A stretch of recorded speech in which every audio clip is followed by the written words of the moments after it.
బోరబండ ఇబ్రహీం ఖాన్ ఇంటికి కేటీఆర్ నూతన సంవత్సర సందర్భంగా కేటీఆర్ కి శుభాకాంక్షలు తెలిపి తన ఇంటికి రావాలని కోరిన ఇబ్రహీం ఖాన్ కుటుంబం. కేటీఆర్ కు ఆతిథ్యం ఇచ్చిన ఇబ్రహీం ఖాన్ కుటుంబం.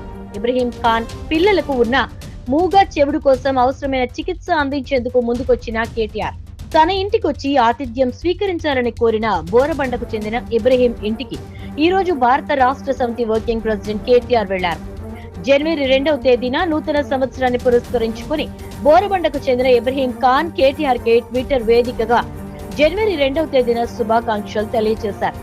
గత 10 సంవత్సరాలుగా భారత రాష్ట్ర సమితి ప్రభుత్వం ఆధ్వర్యంలో పగలు రాత్రి అనే తేడా లేకుండా రాష్ట్ర అభివృద్ధి కోసం అద్భుతమైన పని చేశారని ఇబ్రహీం ఖాన్ కేటీఆర్ కి తన ట్వీట్ లో తెలిపారు. అయితే దురదృష్టవశాత్తు టీఆర్ఎస్ ఎన్నికల్లో గెలవలేదని, అయితే ఈ 5 సంవత్సరాల కాలం ఒక సినిమాలో ఇంటర్వెల్ మాదిరి గడిచిపోతుందని ఇబ్రహీం ఖాన్ అన్నారు. 10 సంవత్సరాల పాటు రాష్ట్రానికి అందించిన సేవలకు ప్రతిగా తన ఇంట్లో ఆతిథ్యం స్వీకరించాలని ఆయన కోరారు.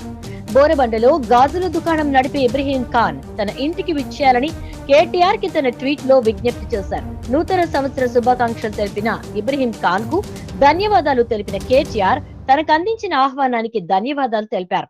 ఇబ్రహీం ఖాన్ ఇంటికి వస్తానని ఇచ్చిన మాట మేరకు ఈ రోజు కేటీఆర్ బోరబండలోని ఇబ్రహీం ఖాన్ ఇంటికి వెళ్లారు.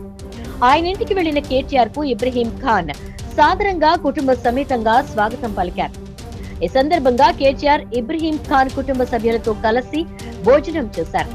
దివ్యాంగులైన తన పిల్లలకు ఆసరా పెన్షన్ అందించాల్సిందిగా గతంలో ట్విట్టర్ లో విజ్ఞప్తి చేస్తే వెంటనే కేటీఆర్ కార్యాలయం స్పందించి పెన్షన్ మంజూరు చేయించిన విషయాన్ని కేటీఆర్ కు ఇబ్రహీం ఖాన్ కుటుంబం తెలియజేసింది. ఈ సందర్భంగా ఖాన్ కుటుంబం యోగక్షేమాలు అడిగి తెలుసుకున్న కేటీఆర్ తనకు ఆతిథ్యం ఇచ్చినందుకు ధన్యవాదాలు తెలిపారు. ఇబ్రహీం ఖాన్ పిల్లలకు చెవుడు ఉన్నందున వారికి అవసరమైన చికిత్స ఖర్చులు అందించేందుకు కేటీఆర్ ముందుకొచ్చారు. ఒక సాధారణ పౌరుడు తమ ప్రభుత్వ సేవలకు గుర్తింపుగా తన ఇంటికి ఆహ్వానించటం తనకు అత్యంత సంతోషాన్నిచ్చిందని కేటీఆర్ తెలిపారు. ప్రజా జీవితంలో ఇలాంటి సంఘటనలు మరింత నిబద్ధతతో ప్రజల కోసం కష్టపడేలా స్ఫూర్తినిస్తాయని కేటీఆర్ ఈ సందర్భంగా అన్నారు. మంత్రి కేటీఆర్ వెంట స్థానిక ఎమ్మెల్యే మాగంటి గోపీనాథ్ ఉన్నారు. కేటీఆర్ బోరబండకు రావడంతో వందల మంది ప్రజలు, అభిమానులు, పార్టీ కార్యకర్తలు ఇబ్రహీం ఖాన్ ఇంటి వద్ద గుమికూడారు.